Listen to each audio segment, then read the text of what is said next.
Hey guys, in this video I am going to go ahead and give you your lesson on function analysis, which is what is it? Okay, we've said function analysis multiple times. What is it? It's when we read the graphs of functions and we analyze them. We're also going to be reading the graphs of first derivatives and second derivatives and analyze their behavior with regards to the function. We're also going to be taking a look at the graph of the first derivative and maybe sketching the graph of the function based on some of the data. So what we're doing is we're looking at graphs and we're analyzing them. So we're looking at graphs of different functions, either the function itself, his first derivative, or his second derivative, and we're analyzing them. So what I've got here is f of x equals x squared. We're going to play with this one for a little bit to kind of talk about function analysis. In pre-calc, you learned that when the graph is going down, it's decreasing, and when the graph is going up, it's increasing. So right here, f of x equals x squared is decreasing from negative infinity to 0 and increasing from 0 to infinity. So again, decreasing from negative infinity to 0 and increasing from x equals 0 off to positive infinity. We also learned in pre-calc that this graph is what we call concave up. And concave up means that the graph is open this way. You can fill it with water. Where concave down is where the graph is this way and water falls over it, kind of like an umbrella. So the graph of y equals x squared is concave up. So this is all looking at the function. How does this tie in with the graph of the first derivative, and eventually we'll talk about the graph of the second derivative. So I'm going to go ahead and graph the first derivative of f of x next to the graph of f of x. So here is the graph of the first derivative of y equals x squared. So the derivative of y equals x squared is f prime of x is equal to 2 of x. Notice that the function, when you look at the function, it is decreasing from negative infinity to 0. Notice how f prime of x is negative from negative infinity to 0. So when f prime of x is less than 0, f of x is decreasing. And that's the relationship when you're looking at the graph of the derivative. When the y values of the derivative are negative, that signifies that the function is decreasing. So my y values on my derivative are negative from negative infinity to 0. That signifies that f of x is decreasing from negative infinity to 0, which it is. We saw it right here. And vice versa, when the graph of my derivative is positive, when f prime of x is greater than 0, then the function is increasing. And notice that. My function is increasing from 0 to infinity, and f prime of x is positive, it has positive y values from 0 to infinity. So when the first derivative is negative, when the first derivative graph has negative y values, when f prime of x, the y values of the derivative, are negative, that means that the function itself, the function that he came from, the function itself is decreasing, is sliding down from left to right. When the y values of the derivative are positive, the function itself is increasing, is going up from left to right. So that kind of shows you the relationship between the first derivative and the second derivative. If we look at the function and draw tangent lines, we see that our tangent lines are negative, our tangent lines have negative slope from negative infinity to 0. And then at 0, we have a horizontal slope, a slope of 0, and then our slopes are getting positive. And that relates to the graph here. Notice how, again, our f of x, our tangent lines, our slope of our tangent line, which is the first derivative, is negative from negative infinity to 0. Notice how these are negative from negative infinity to 0. So this is telling me that the slopes of the tangent lines are negative from negative infinity to 0. Then at 0, the slope is 0. Surprise, surprise, the ordered pair right here is 0, 0. And this is x, and this is f prime of x, because this is the graph of the derivative. This is the graph of the derivative. So at x equals 0, the slope of the tangent line is 0. Well, that makes sense with the graph of the function. And then so on and so forth. Notice how as these are moving up, these are positive slope, positive slope, positive slope, which means all my f primes of x's from 0 to infinity would be positive. And this is the type of analysis that we are doing on these functions.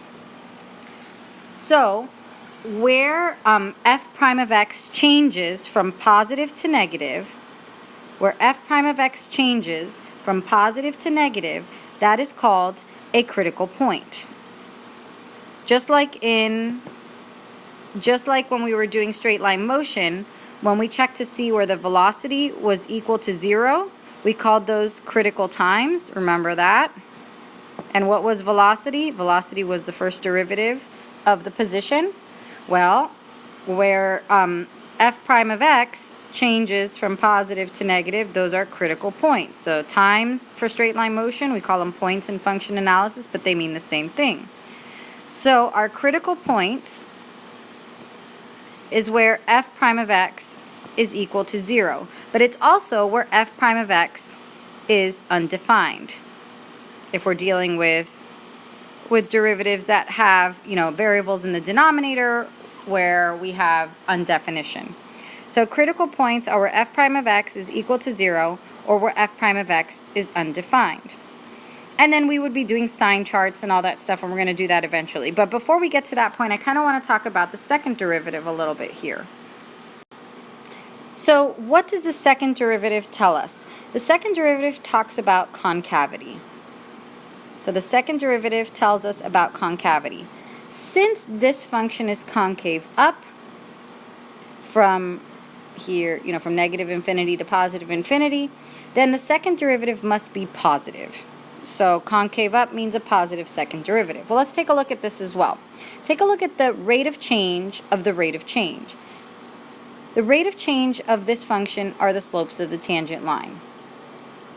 Now, are the slopes of the tangent line increasing from left to right or decreasing from left to right? So let me ask that one more time. So one more time, are the slopes of the tangent line, the slopes of these tangent lines, are they increasing or are they decreasing? Well, negative, negative, negative, 0, positive, positive, super positive. Negative, negative, less negative, 0, positive, positive, super positive. They are increasing. And since the slopes of the tangent line, since the change of the slopes, the change of the change, these are becoming positive, they're increasing, then the second derivative must be positive, which also means that the function is concave up. So when f double prime is greater than 0, f of x is concave up. And that kind of tells you what's happening here, because the slopes are building this cup-like shape that you can fill with water. So as the slopes are getting more positive, they become, this is negative, negative, negative, becomes 0, positive, positive, positive. You built a cup that water can fill into, so you've got a concave up function, which is no surprise to us. Let me leave that there, that our second derivative is right here at 2. So f of x is x squared, f prime of x is 2x, f double prime of x is 2, which is a positive value. And this is telling me since f double prime is greater than 0, then f of x must be concave up. Now, I cannot set f double prime of x equal to 0 because f double prime of x is a constant. So we're going to do one now where I can set f double prime of x equal to 0 just like I set f prime of x equal to 0 and found critical points. Because when I set f double prime of x equal to 0, I get another very important type of point, and it's not called a critical point. So let's try another example problem. Alright, so here I've got a function, f of x equals 6x squared minus x to the third. It's a cubic function. It's a negative cubic function. So based on pre-calc knowledge, you have somewhat of an idea of the end behavior, but I don't know what this looks like. But we're going to determine where it is increasing and decreasing, and we're going to try and see if we can determine some concavity. So to look at increasing and decreasing, we want to look at the first derivative. Because remember, when the first derivative is positive, then f of x is increasing in that interval, and where the first derivative is negative, f of x is decreasing in that interval, and when the first derivative is equal to 0 or also undefined, those are the critical points where it's going to, if we were to make a sign chart, it's going to be positive or negative to the left or right of those points. So let's start with finding the first derivative. First derivative is equal to 12x minus 3x squared. Okay, let's take that first derivative and let's set it equal to 0. And we're going to go ahead and find our critical points. Let's factor out an x to get, a 3x, to get 4 minus x. And it looks like we have a critical point at x equals 0 and at x equals 4. So we've got a critical point for x equals 0 and a critical point for x equals 4. So let's make a sign chart for f prime of x and see what happens.